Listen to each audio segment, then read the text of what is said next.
Hello guys, আজকে দুপুরবেলায় কি রান্না বান্না হয়েছে আর কি দিয়ে আমরা লাঞ্চ করছি, তো সেটারই ভিডিও আপনাদের সাথে এনেছি। তো চলুন দেখা যাক যে আজকে কি দিয়ে আমরা লাঞ্চটা করছি। তো চলুন। তো হ্যাঁ বন্ধুরা, দেখতেই পাচ্ছেন আজকে কত কিছু রান্না হয়েছে। তো দেখে নিই। এই যে এটা হচ্ছে সাদা ভাত গরম গরম, এইটা ওই যে লাউয়ের খোসা বাটা যেটা আগের দিন ছিল, মানে এটা একটু রেখে দিয়েছে, এটা আমার খুব ভালো লেগেছিলো। আর এই সাইডে লাউয়ের তরকারিটাও ছিল একটু, সেটাও আমার খুব ভালো লেগেছিলো বলে আমি রেখে দিয়েছিলাম, কারণ এটা আমার ভীষণ পছন্দ। আর এইটা করেছি হচ্ছে তেঁতুল দিয়ে টক ডাল, এটা আমি একটু হালকা পাতলা করেই করেছিলাম আর কি।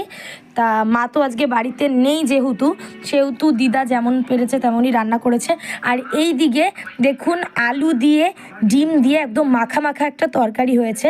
তো ঠিক আছে বন্ধুরা, আপনারা তো দেখতেই পাচ্ছেন যে কি দারুণ দারুণ রান্নাবান্নাগুলো আজকে হয়েছে।